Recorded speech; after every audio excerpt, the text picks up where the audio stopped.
Good afternoon, good evening. I'm always doing it too quickly. Good afternoon, good evening, good morning, everybody, wherever you are. This is Mr. Shakespeare here on the 28th of September 2022. I'm here with remote viewer and psychic medium Liz Cross. How are we doing today, Liz? Good, thank you. We've got a lot of interesting probes lined up today, so I'm excited. Can I just make a couple of announcements? Sure.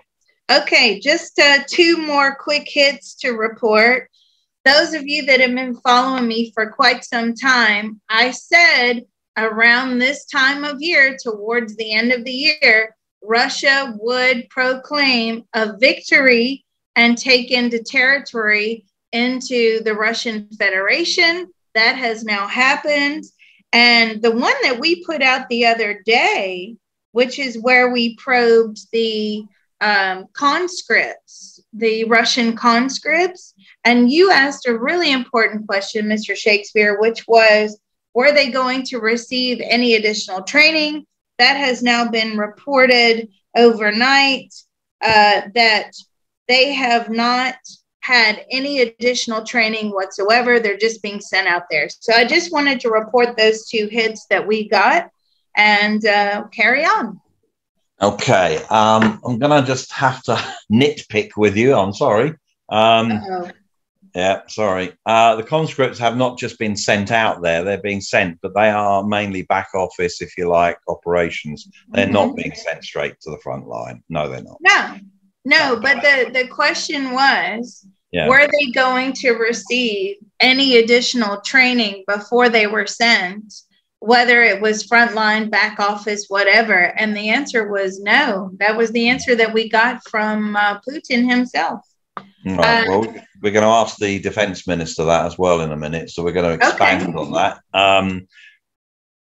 As far as the Russian Republic taking land, it's not a complete done deal. I mean, the Russian republics these independent republics have voted for it. But it still has to be approved by the Russian parliament, and then it has to be codified into law. So it's not a 100% done deal at the moment. Pretty much will be, but as of today, the 28th, it's not. I think this happens next month, in the beginning of next month. Anyway, I mean, it's still a hit. I mean, it's still a hit because, you know, they are the so-called breakaway republics, and they've broken away from Ukraine. They don't want to be part of Ukraine. They want to be part of Russia. So let's have a chat now with Denis Pushilin. He is the leader of the Donetsk People Republic. He's been the leader there for quite a while. Can you grab him, please?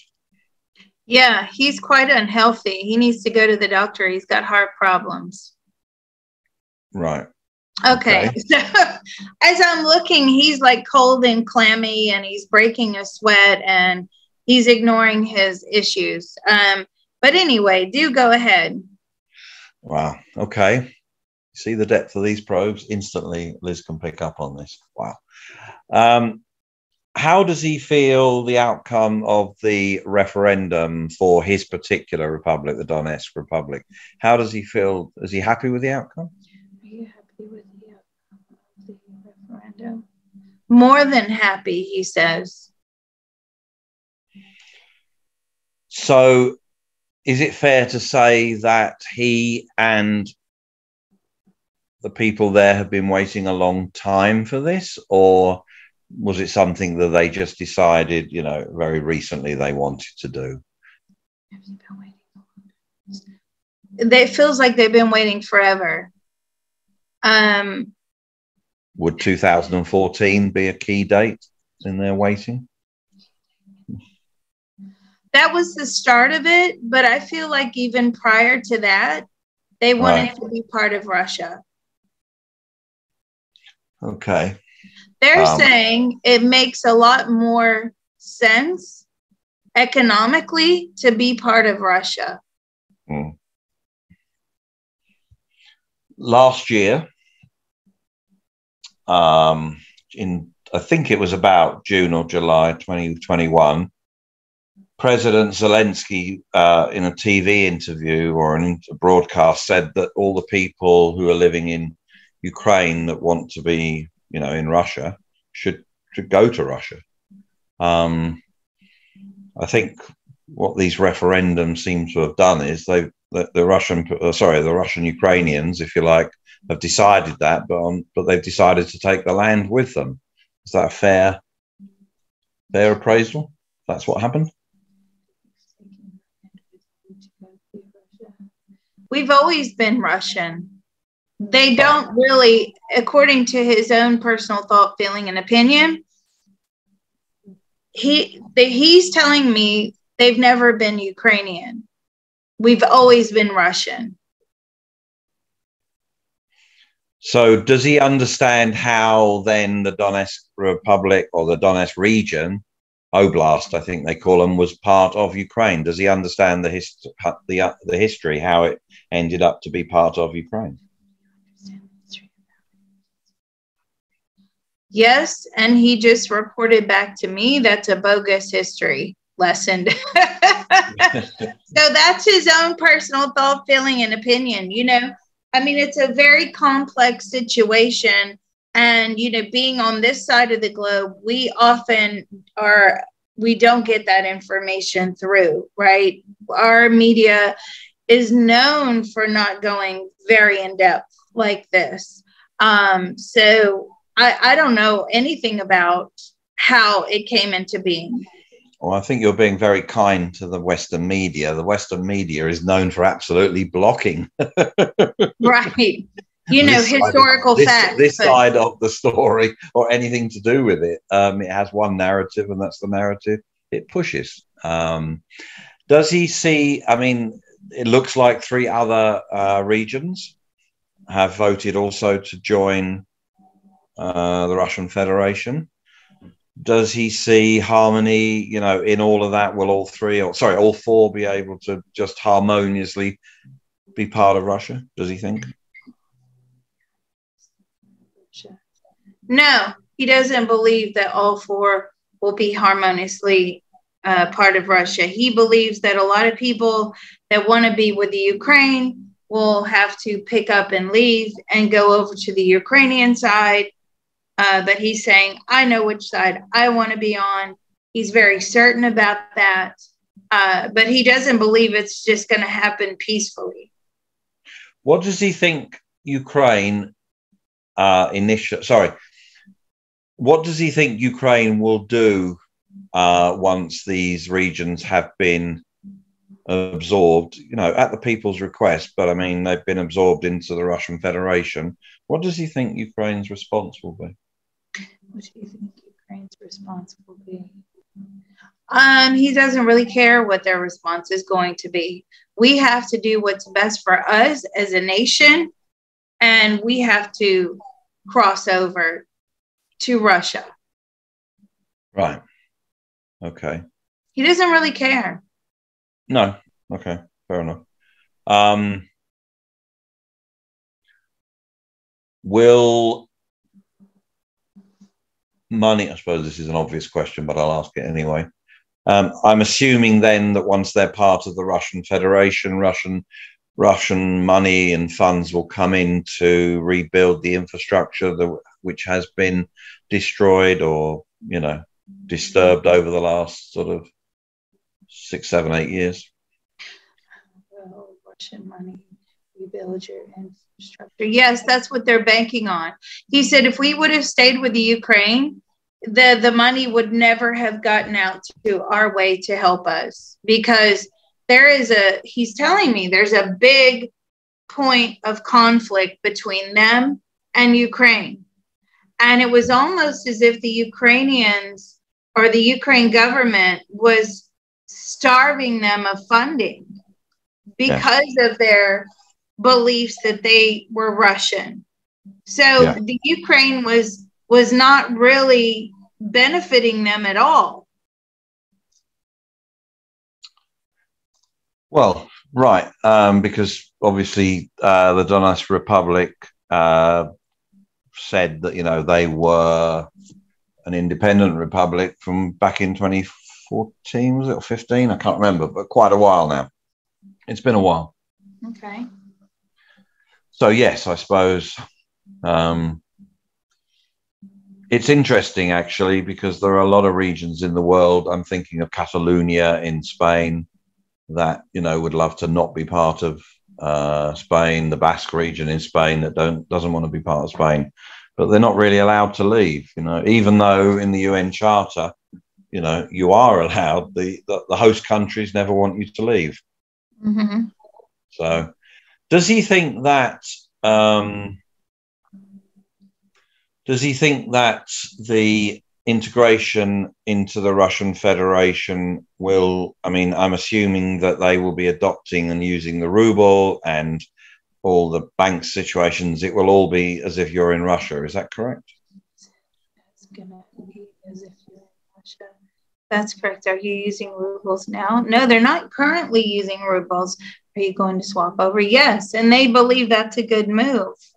Why do you believe that's a good move? Because the currency is stronger than the euro and than any of the other currencies out there at the moment. The ruble is strong. Yeah, that is true. Yes, it is. Okay. Okay. We're going to just drop him now. Okay.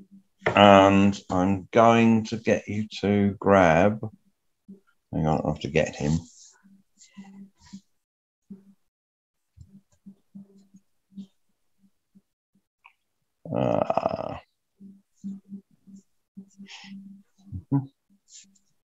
I do believe that declaration will have a strong impact on the markets. Right. Excuse me. So this is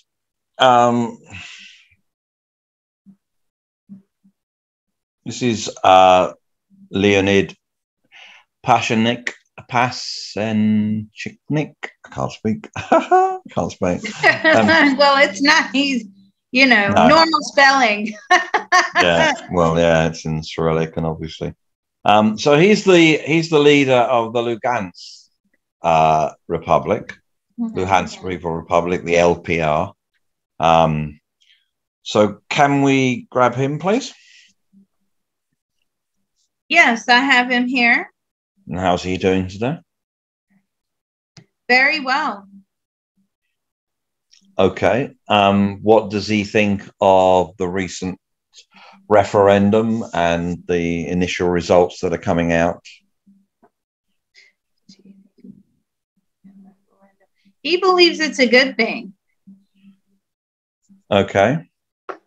Is he personally wanting to be part of the Russian Federation?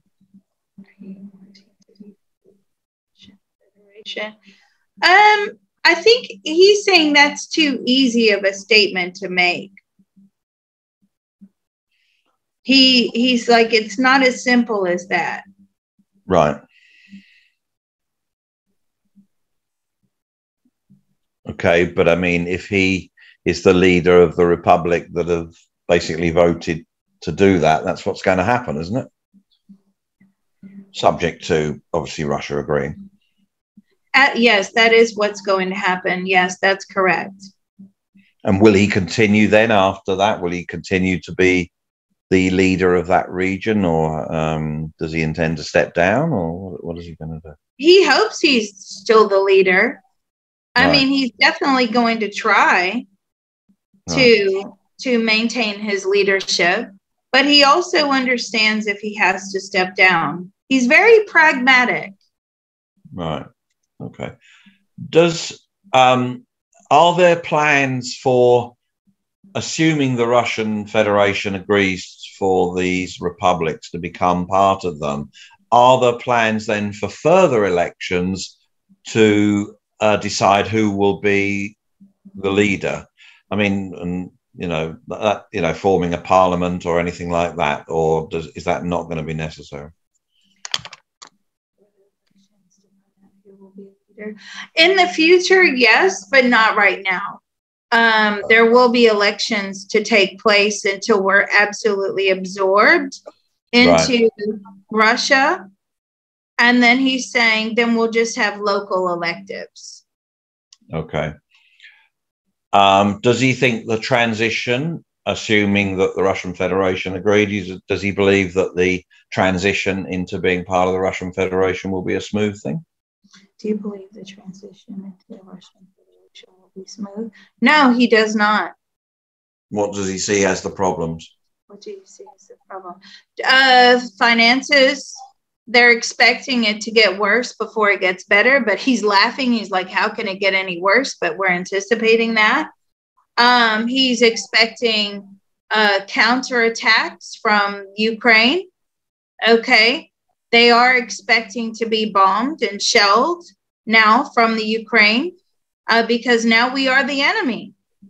So there's that. But I mean, but Ukraine are already shelling them, aren't they? They believe now it's going to be like open season on this area. Now they have been declared the enemy, or they have declared themselves the enemy. Right. Okay. Yeah, that could make sense. What do they think Russia's response to one of their regions being attacked will be? What do you think Russian response to one of your regions being attacked will be? Well, there'll be, obviously there will be a response. Do you know what it's going to be? He's like, I hope it's nothing too severe. He doesn't actually hate the Ukraine. Okay. No. He just thinks this is a strategic move. As far as like people being killed and things like that, he doesn't want that, right? He's a very type of peaceful person. So he definitely would rather it becomes a peaceful transition, but he knows it's not going to end up that way. Right. Okay. All right. We need to drop him now and thank him. And we need to grab this guy. Dmitry. Dmitry Medvedev. He is the Medvedev. He is he has been president before for one term, but basically he is now the prime minister. Okay. He's been a politician for quite a long time. Okay. How's he doing today? He's good. I feel he's very corrupt. I don't know why that's coming through. Like, it's all about the money for him. Okay. Yep. All right. So what does he think about the recent referendums being conducted in the breakaway republics of Ukraine?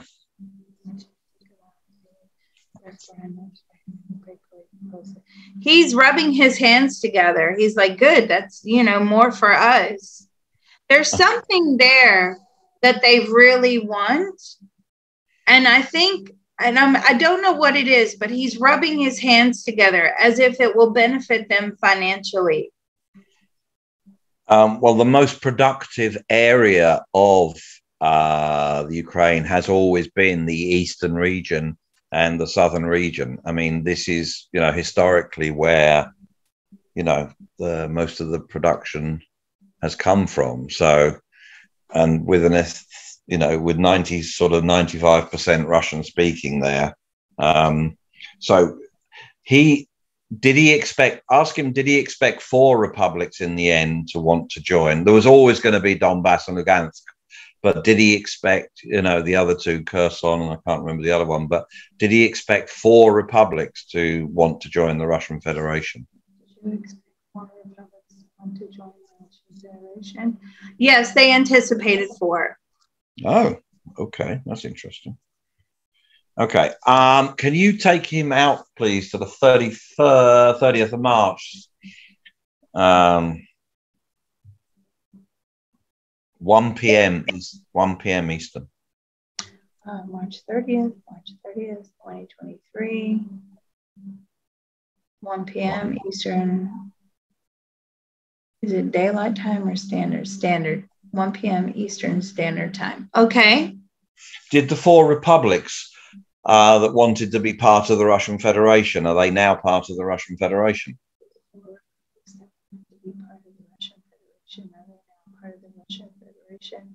No, I feel like 3. 3 are or 3 are not? 3 are. Oh. One is not. They're still waiting on the 4th. Is this because of something that they need to do or something Russia needs to do? Is this something that the republics need to do or something that Russia needs to do? Both. So what's the holdup? It's all to do with the economy. Right. Has there been an election in that 4th? I don't feel like there's been an election in that 4th region. No. Really? I thought all of them had elections. No, there's one that's still holding out. Oh. Did all 4 have elections in 2022? It's possible. I'm not understanding. This is a very small area he's talking about. Are you talking about maybe there's 5 regions? Now they're looking at possible 6 different areas of taking. Okay. Right. So they anticipated the 4, but all in all, there's 2 more. Were they known about in September 2022? Were they known about in September 2022? No. Ah. That was a good question. So something has happened to make these want to join? Yes, there's been significant developments. When did this happen? When did this happen? Was this in 2020? Towards the end of 2022. So it's almost as if locally people are saying, you know, they're giving people a choice. Do you want to be Russian or do you want to be Ukrainian? Mm. And it looks like more people are going over to the Russian side just for their own survival purposes. Yeah. At this point, it's a cold winter. There's no electricity. There's barely any running water. People are starving. People are dying. And they're giving them a choice. So the choice is, you know, at the moment, I believe it's Luhansk, Donetsk, Zaporozhye, and Kherson. Did all those 4 go through? Sorry, say those slowly. Right, Luhansk. Luhansk, did that go through? We're working on it. Oh, Donetsk. No, see, they're still in the transition phase. That's why he's saying we're working on it. Okay, that's what's going on here. And what was the other one?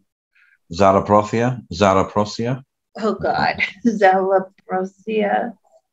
Yes, that's another one. It's still being transitioned in. It's not an easy process. No, and Kherson. Kherson. Is that? They're still working on it. But there's also a couple of other areas that are going to be swallowed up into that Russian Federation.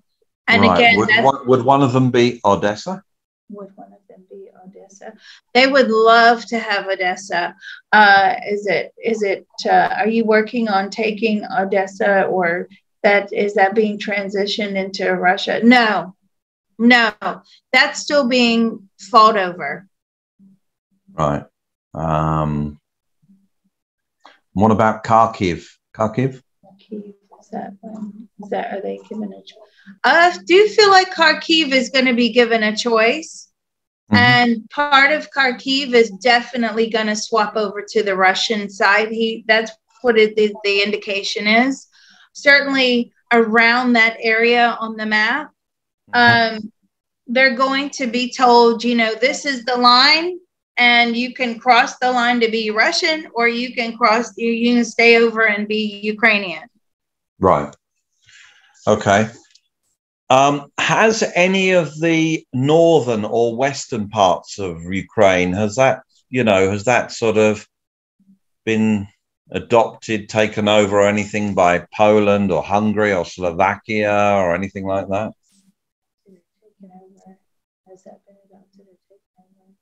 No, it's still controlled by Ukraine. Okay, fair enough. Okay. All right. Interesting. Yeah. Can we just pop him out to December the 30th, 2023? Yeah, that's really far out, but okay. I You know, know. that can change. Okay, December 30th. This man likes vodka. 2023. 1 p.m. Eastern Standard Time. He likes to have a shot of vodka with his meals. Okay, what would you like to know? Oh, that's very normal. I could taste vodka, and I just saw him like taking a shot. So 1 p.m. must be lunchtime. No, it's not. 1 p.m. Eastern is about 5 or 6 p.m. Russian time, I believe. Oh, of course. Or even later. Actually, even later. No, it's even later. It's probably about 9. He's having a shot of vodka. Okay. How many former Ukrainian republics are now part of the Russian Federation? How many of the Russian Federation? How many? 5, 6. Wow. 6, yeah. Mm-hmm. Did they get Odessa? Did you get Odessa? No. Did they get Kharkiv? Did you get Kharkiv? Only part of it. Okay. All right. That's all we need to ask him. We can drop him. Thank you. Thank you. Okay. I'll leave him be with his vodka. Okay. This is Sergei Shoigu. He is the Russian defense minister. Okay. I believe he's the highest ranking officer, I think. I don't feel like he is anymore. What, today, you mean? Yeah. No? Oh, well, let's ask him. Are you still the highest ranking officer in Russia? No. Oh, when did that not happen? When was he stepped down, or did he step down? Did you step down? No, he was demoted. Somebody has taken over his role. Oh, okay. Why was that, does he think? Because that's what Putin ordered. Right. Okay. Okay. All right. But he's still in the military, though, isn't he? Yes. Okay. What does he think of the the breakaway republics and their recent vote to be part of the Russian Federation, their referendums? He thinks it's good news. This is what they wanted. This is what Russia wanted. It just makes more sense.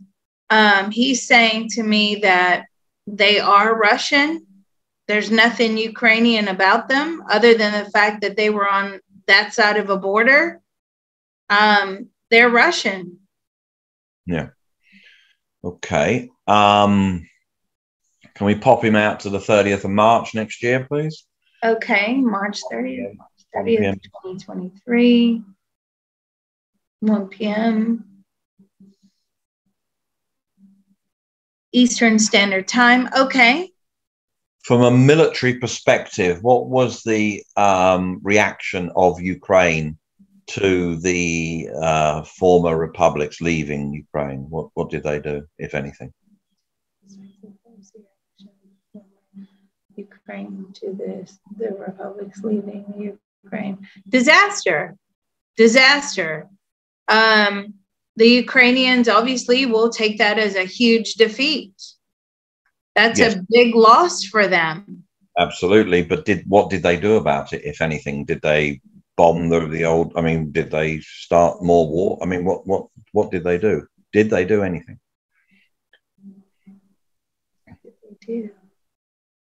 They shelled the area. They did kill more people. Did they launch missiles? Did they bomb the area? Yeah, they bombed the area. They caused destruction. They, again, it's like we are the enemy. They declared themselves as the enemy. So what was Russia's response to all of this? What was the Russian response to all of this? To fight back. But they're fighting back in a very different way. So they're hitting the power stations. They're hitting the water supply. They're cutting them off. They're hitting the food chain. They're starving people. People are freezing to death. That's how they really force people into submission. Okay. So he said, war is not just about bombing and killing. There's the psychological aspect of war. And Russians always win at the psychology. Now, how many times have we probed and got that the Russians are masters at psychology?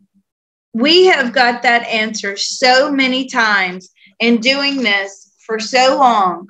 And Russian, the research, the psychological research is top notch. It really is. And it shows, right? They hit us with propaganda.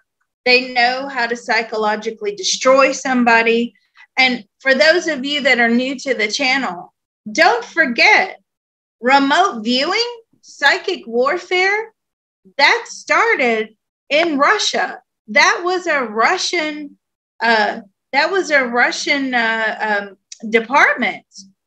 It was only when the Americans found out about this psychic department, this psychic military part, that the Americans actually said, well, we better, develop this too. And that is the birth of remote viewing. You then had Ingo Swann and Harold Puthoff, who developed remote viewing protocols. And then they interviewed people in the military. And here we go. Here's Paul Smith. Here's Billy Ray. Here's Lynn Buchanan, Joe McMoneagle, the first remote viewer. His number is 001. Here comes Angela Ford. So here we go. This is why our remote viewing department, our branch of the military, was developed. And how many times have we gotten that answer out of Russia? That they not only play the war of shelling and bombing, but the psychological war is always more important. And that's what they're good at. That's something that the world needs to really start to recognize. Okay. Ask him why they did not, do what America did in Iraq and places like that and just bomb everything with air power first before they send. Why did they not do it that way around? Why did you not do it that way around, where you just really bombed everything with air power and then sent in troops? Because that's not how they do things. We have our own strategy. That's an American strategy. You can't gather intelligence if you bomb the hell out of everybody. The intelligence factor is lost.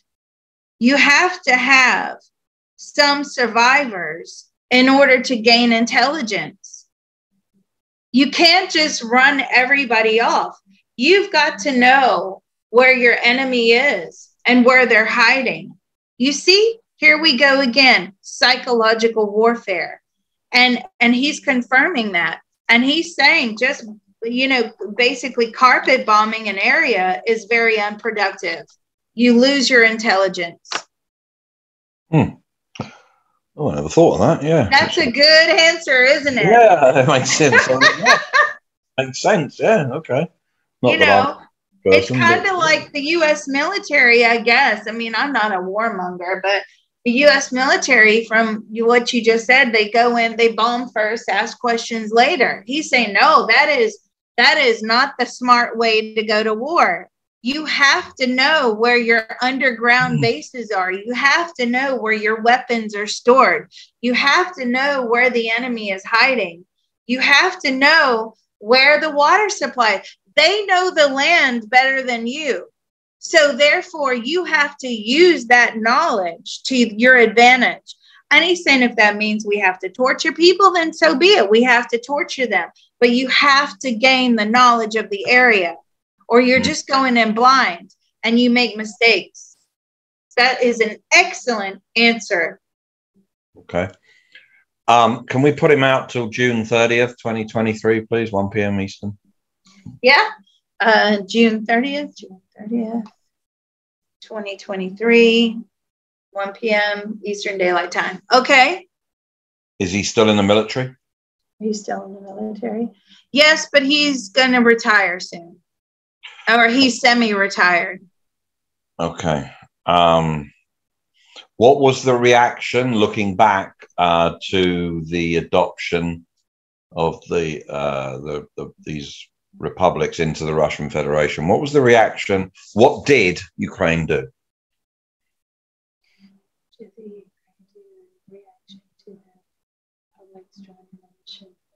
They fought back, and they fought back hard.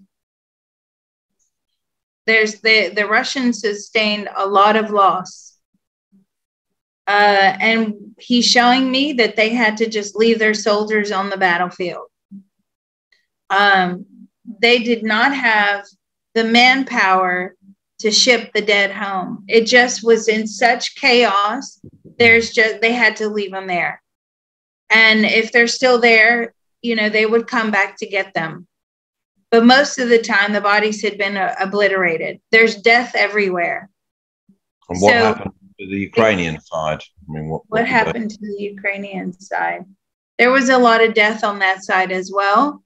But of course, he doesn't really know the in-depth figures because obviously that's not his side. And he doesn't believe the numbers that are being reported from there. But the Russians have definitely they've suffered severe losses. Like, it's going to take several years to build up their military again. Okay. And weaponry. Well, they've probably used a lot. Do you want to annex? Does he think that NATO is still involved via the back door with Ukraine? Do you think NATO is still involved via the back door with Ukraine? No. There's possibly a peace agreement at this point. Do you believe that parts of Hungary will be annexed? So I still see they still have their eye on parts of Hungary. Now, I don't know the geographical history there, okay? But there's still this eye on Hungary that they would like to grab. But, okay, it doesn't make sense because Hungary is on the other side of Ukraine. It's diametrically opposite Russia. Even, Kherson would be the nearest region if they took Kherson. I mean, it's not bordered. Hungary only has a small border with Ukraine and no border with Russia at all. So I don't. Why do they want Hungary? I don't see it. I don't get it. It doesn't make sense. Do you mean they want to run it as a part of the Russian Federation, or what? You want to run it as part of it? I mean, there's all eyes on Hungary, so they're pro-Russian. The Hungarians are Russian sympathizers, and they're going to take advantage of that. So we all need to bear that in mind in the coming years. That Russia, if it had not suffered such heavy losses like how it has done with Ukraine, it would have kept and it still is possible that it's going to keep going. This is a land grab. You know, when we've probed Putin before, we got information that, you know, this is how he wanted to go down in history. He was taking the land back. Hungary was never part of Russia. No, but they're Russian sympathizers. There's something there that they want. Okay. Financially, it would make sense. Okay, let's drop him. Now, somebody on the Patreon brought up a great point, and I read their comment, which is, you know, something to the effect of, you know, people like to have borders, and they like to have borders by water or by mountains or things like that. And I believe it was his opinion, or it could be fact, I wasn't quite sure, I only read it briefly, that because Russia didn't have these borders of mountains or water in that way, that they would just keep expanding. It doesn't, to me, doesn't make sense. Russia is already the biggest land mass on the planet. Why do they need a tiny little country like Hungary? Okay, can we grab Hungary as a country, please, as an entity? Okay. How's Hungary doing today? Cold. Okay, right. Take it out to December 2025, December the 30th, 2025, 1 p.m. Eastern. 1 p.m. Eastern Standard Time. Okay. How's Hungary doing now? Great. The war is over. Of course. Are they part of the Russian Federation? Are we part of the Russian Federation? No, but they are still very pro-Russian. Okay. It benefits Hungary economically. Well, yeah, of course. Ask them if they're still in the EU. Are you still in the EU? Yes, but not by choice. Have they not tried to leave the EU? Not tried to leave the EU. No, it's they would have to have a referendum to vote whether to stay or to leave. That has not happened. But right now they feel as if they're forced and they're in confinement by being part of the EU. Now, that is just the general consensus of Hungary as I'm probing them as an entity. Yeah. Okay. Let's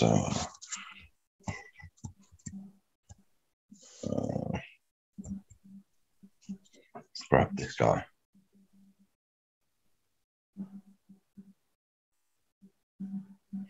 This is Viktor Orban. He's the president. Okay. He's the president of, or prime minister of Hungary. We're doing a who's who of Eastern Europe today. Yeah.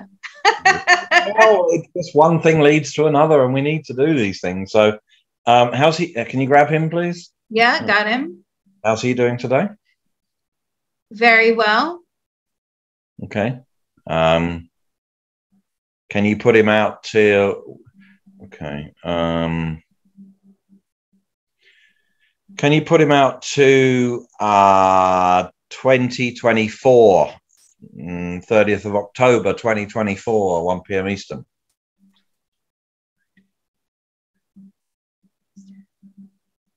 Okay. Is he still the president of Hungary? Yes. Okay. Has Hungary had any problems over the last couple of years? No, it's going along very nicely. They could do with a lot more money and a lot more commerce, but overall, it's not too bad.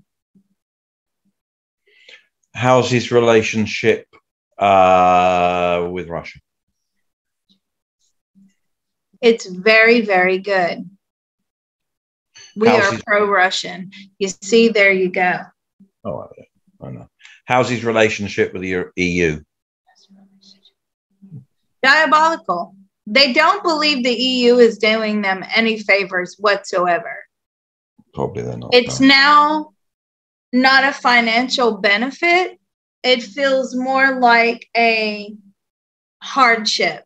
So, you know, a lot of these countries, he's saying, went in with this, we're going to do this for you, we're going to do that for you. And now he says, we feel like we've lost our freedom. That's the whole point of the EU. Right. Okay. Does he know how the EU is doing as an entity, or? Yes, it's so. How's the euro? I mean, the euro is gaining traction again. How do people feel about the EU? No, they're not. It's not a popular thing anymore. Right. Has any other country left the EU? Has any other country left the EU? No. Oh. Has he been following? What's happened to Italy these past 2 years? Because they had a new prime minister in September 2022. So what's happened to Italy in the last 2 years? Nothing. Nothing to note. Nothing noteworthy, he says. What about Germany? What about Germany? How's Germany doing? He's saying Germany's on the decline as far as being a powerful nation. He believes, now his own personal thought, feeling, and opinion, this is his mind probe. He believes it's on the decline. It was no longer the power that it once was. Who does he believe in the European Union has the power now, or is on the rise? Who do you believe?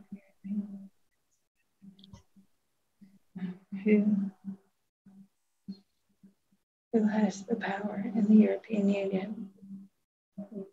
Denmark? Okay.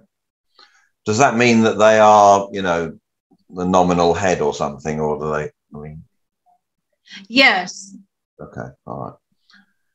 Good question. What happened to Russian gas supplies these last 2 years? It's been very tightly controlled. Russians or the European Union? The Europeans, not the Russians. Yes, I believe so. And he's also talking about regulation. Sorry, you missed a bit. Sorry, you cut out. Who's controlling it, the EU or Russia? Who's controlling it, the EU or Russia? It's a bit of both. I feel like at this point, there are going to be like treaties drawn up that, if we continue to do business with you, then you are going to have to, abide by these rules.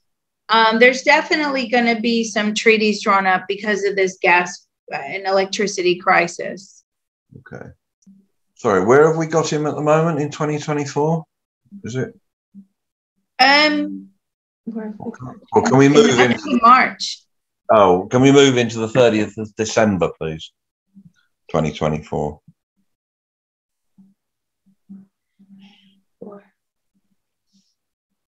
Yeah. Eastern Standard Time. Okay. Were we already at December? No. Okay. 30th of December, yeah? Mm-hmm. What happened in the American elections? What happened in the American elections? What happened? A male, again, I'm getting very strongly that a male has won. Now, this is very far out on the timeline. I really don't like to go out this far because something can change at this point. But he believes the American elections, what his words are, insignificant. What they do doesn't affect Hungary. Right. Is he still prime minister? Yes. Okay. All right. Let's wrap this one up. Thank you very much. This is quite a long one, actually. Yes, it is.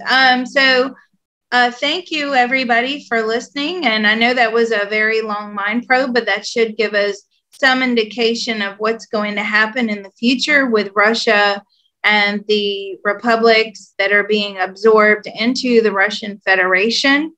If you want to interact with Mr. Shakespeare, you do so by going on to the Discord. How do you join the Discord? Well, you go to Patreon/remote viewing and beyond. If you want to book a reading with me, please go to psychiclizcross.com. Thank you. Thank you, Mr. Shakespeare. Mm-hmm.